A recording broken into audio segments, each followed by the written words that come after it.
शुद्ध माती तर शेती अभियान.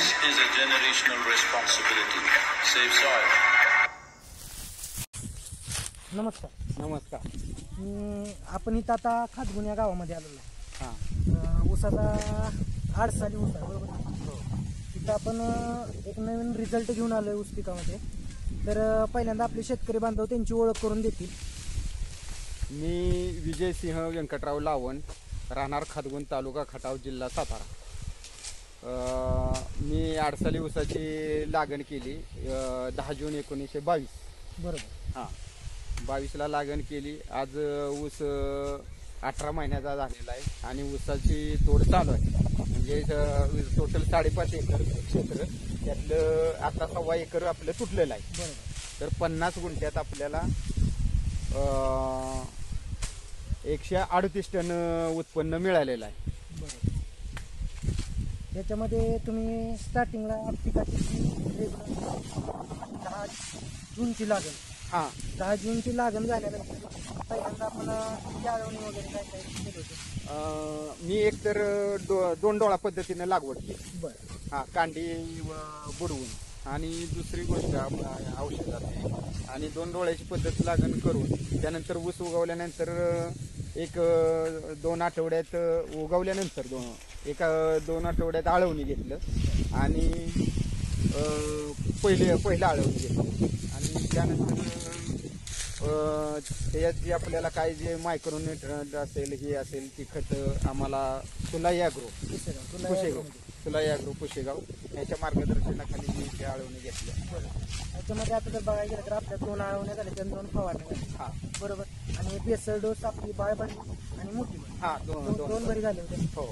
त्याच्यामध्ये जर तुमची पहिली आळवणी आणि दुसरी आळवणी त्याच्यामध्ये 59 असेल, के ड्रीप असेल, मग ही जी काय होणार आहे, किंवा आपण जी कुठलेही जीवाणू देतो, बरोबर का, मग ते काय होतात, जी तुम्ही खतं टाकलेली तर ते पिकाला पुरेपूर आपटेकिंग होऊन जातं. म्हणजे दिलेलं खत पुरेपूर पिकाला मिळून जातं. बरोबर. त्याच्यामध्ये तुम्ही फ्रुटर दिला असेल किंवा ग्रीन खत दिलं होतं, बरोबर.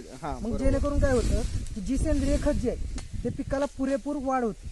आता ही पाचड जी आहे, ह्या पाचटीपासून पण खूप मोठं खत निर्माण होतं. याच्यामध्ये तुम्हाला म्हणजे हे तंत्रज्ञान वापरून कसं वाटलं?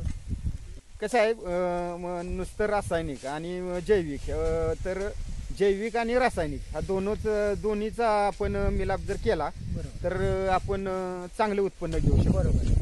75% सेंद्रिय खत आणि 25% रासायनिक खताचा वापर झाला पाहिजे. तुम्हाला ज्या आपण फवारण्या केल्या होत्या त्याच्यामध्ये मायक्रोन्यूट्रिएंट असेल, किटोन असेल, ही मारल्यानंतर ना तुम्हाला काय पानामध्ये वगैरे काय जाणवलं? नाही, ऊस ज्यावेळेस मी हे केलं, काय फवारणी घेतली, तुमचं आळवणी घेतलं, त्यानंतर जे ग्रीप ऊसाने घेतली ती त्याची शेवटपर्यंत ऊसाची चालू होती. आणि ऊसाची आम्ही म्हणजे कुठल्याही फवारणी असू द्या, हे खत, हे म्हणजे त्याची हायगट झाली नाही, त्यामुळे वेळेत झाल्यामुळं त्याची ग्रोथ शेवटपर्यंत चांगलीच होती. बरोबर. ह्याच्यामध्ये भरीला आपण फ्रुटर असेल, कॅन्टर असेल वापरलं. मग ह्याच्यामध्ये काय आहे तर जी भूसुधारक खत असते, बरोबर, म्हणजे तुमचं समुद्री शेवाळ असेल, बेंटोनाइट असेल, डोलामाइट असेल, ह्यासारखे जे घटक आहेत तर ते जमिनीला भूसुधारक बनवतात.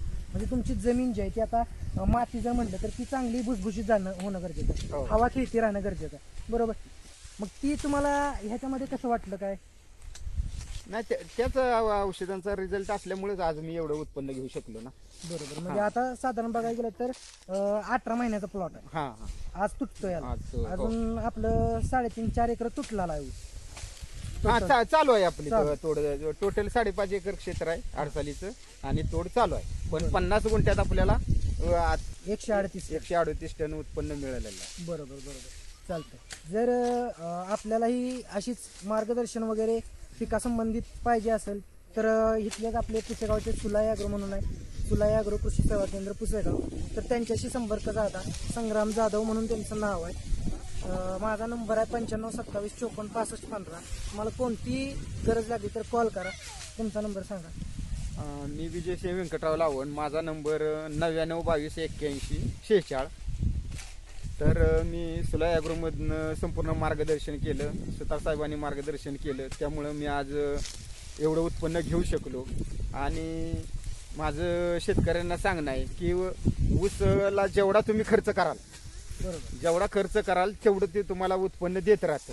तुम्ही कमी खर्च केला तुम्हाला कमी उत्पन्न मिळेल, तुम्ही जास्त खर्च केला जास्त उत्पन्न मिळेल. आणि दुसरी गोष्ट की ऊस एकदा घेतल्यानंतर त्याला 2 वर्ष जमिनीत तुम्ही दुसरी पिकं घेतली पाहिजे. आणि त्यानंतर जर तुम्ही ऊसाचं उत्पन्न 2 वर्षानंतर घेतलं तर तुम्हाला असाच रिझल्ट मिळेल.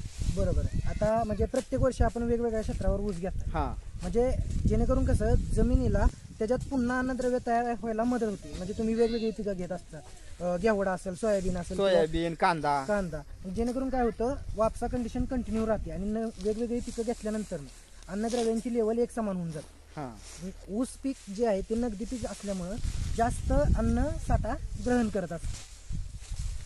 अशा प्रकारे आपण मार्गदर्शन करतोय. तुम्हाला कोणती अडचण आली मला कॉल करा. धन्यवाद. नमस्कार.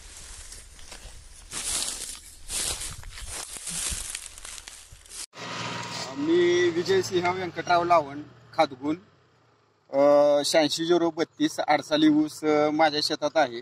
तर मी आता तुम्हाला कांडी मोजून दाखवत आहे. कांड्यांची संख्या किती झालेली आहे आडसाली ऊसाची ते आता मोजतो. 1 2 3 4 5 6 7 8 9 10 11 12 13 14 15 16 17 18 19 20 21 22 23 24 25 26 27 28 29 30 31 32 33 34 35 36 37 38 39 40. ओके, टोटल 40 कांड्याचा ऊस आहे हा. धन्यवाद. समृद्ध माती तर शेती अभियान. This is a generational responsibility. Save soil.